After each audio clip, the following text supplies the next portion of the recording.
감사합니다. 다음으로는 양메리 대표님께서 남자와 여자는 정말 달라요 라는 주제로 스피치 해주시겠습니다. 달리 판단할 수가 없는 것입니다. 한마디로 오해를 했다는 것입니다. 창세기 1장 27절 말씀, 하나님이 자기 형상 곧 하나님의 형상대로 사람을 창조하시되 남자와 여자를 창조하시고, 창세기 2장 24절 말씀, 이러므로 남자가 부모를 떠나 그의 아내와 합하여 둘이 한 몸을 이룰지로다. 아멘. 오늘날 많은 사람들은요, 성의 종류를 남과 여자로만 나누는 것은 매우 이분법적인 사고라고 여기고, 또 여러가지 성이 존재하고 스스로 선택이 가능하다라고 우리 다음 세대에게 가르쳐주고 본인들도 그렇게 생각하고 있는 현 사회에 우리가 살고 있습니다. 저는 미국의 심리학 사이카의 일원으로서 진정 성 정체성이 생물학적 성과 다를 수 있는지에 관한 심리학계에서의 대표적인 실험을 여러분과 함께 나누고자 합니다.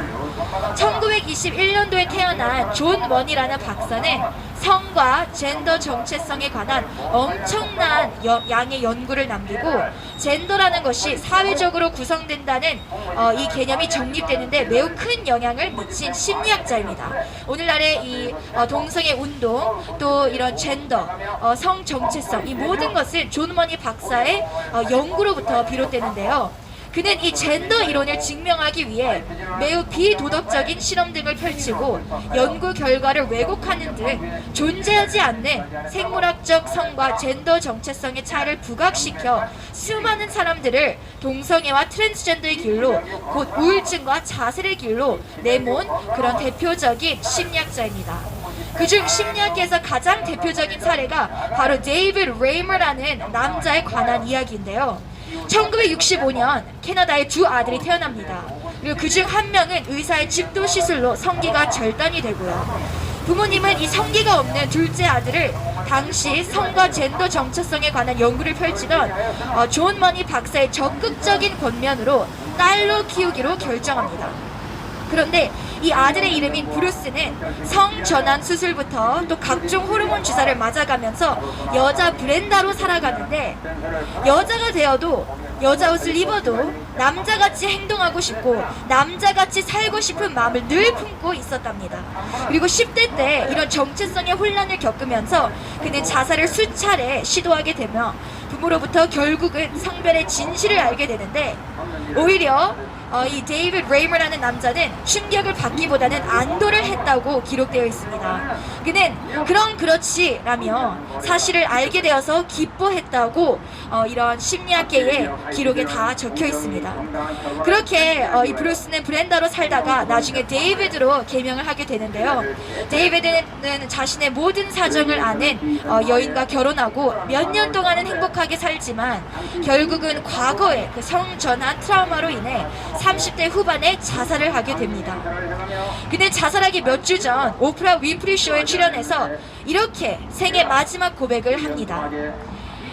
잘못된 선택을 한 엄마를 용서하지만 여러분, 남자는 절대로 여자가 될 수 없고 여자는 절대로 남자가 될 수 없습니다.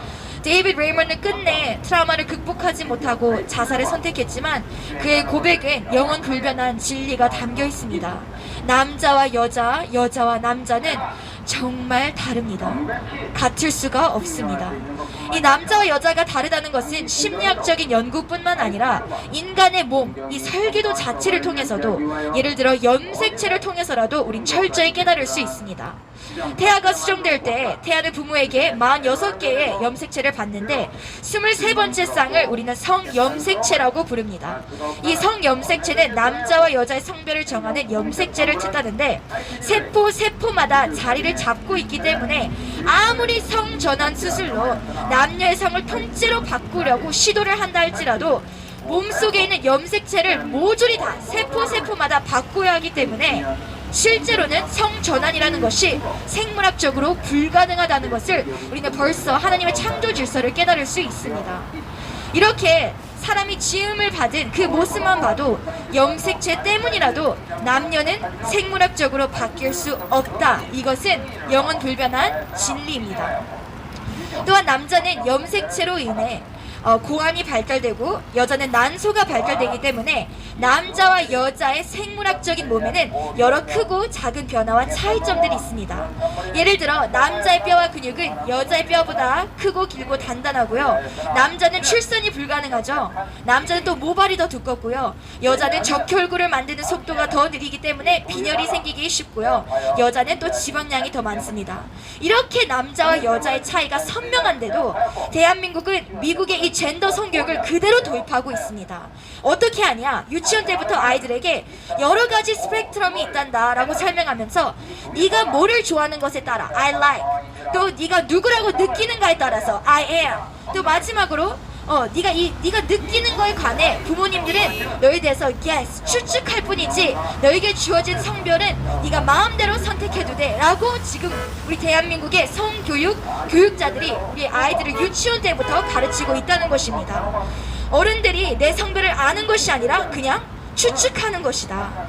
네가 원하는 대로 I like, 또 네가 느끼는 대로 I am, 이대로 네가 정할 수 있다라고 가르치는 것이 바로 오늘날 대한민국의 처절히 무너져버린 성교육의 실체입니다.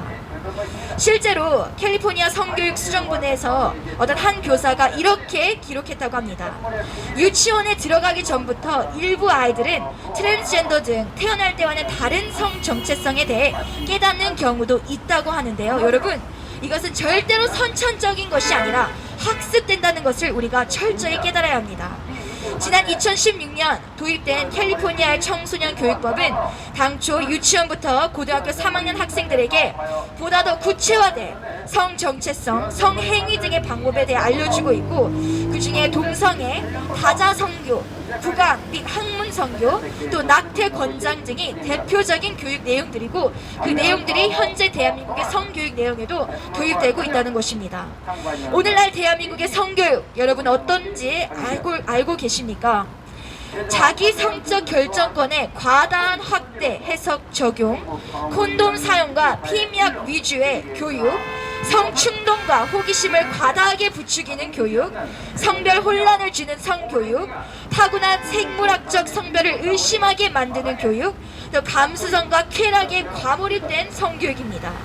우리에게는 전국적으로 앞으로 성경적인 성교육이 필요합니다. 이것은 결코 하느님을 믿는 기독교인들에게만 해당되는 것이 아니라, 이것은 하느님 말씀으로 이렇게 지식을 전달하기보다는 가치관을 전달하는 그런 교육이기 때문에 실제로 이런 교육이 적용이 되고 도입이 된 많은 교육시설들에는 오히려 크리스천들보다 하느님을 믿지 않는 세상 사람들이 더 좋아하고 있는 그런 설문조사 결과들이 있습니다. 우리가 마지막 때의 사사기 말씀을 보면, 이사야 말씀을 보면, 악을 선하다 하며 선을 악하다 하며 흑암으로 광명을 삼으며 광명으로 흑암을 삼으며 쓴 것으로 단 것을 삼으며 단 것으로 쓴 것을 삼는 자들은 화 있을진저 라고 나와 있습니다. 악을 선하다 하고 선을 악하다 하는 이 세대에 우리는 교육의 모든 영역, 특히 성교육을 진리의 말씀에 입각하여 우리가 다시 사로잡고 다시 회복하고 다시 우리가 하나님의 주권을 그 땅 가운데 펼쳐서 수천, 수만, 수백만 명의 우리 대한민국의 차세대 아이들을 살려야 될 줄 이 시간에 선포합니다. 이 모든 말씀 예수님의 이름으로 선포합니다. 감사합니다. 말 같지 않아.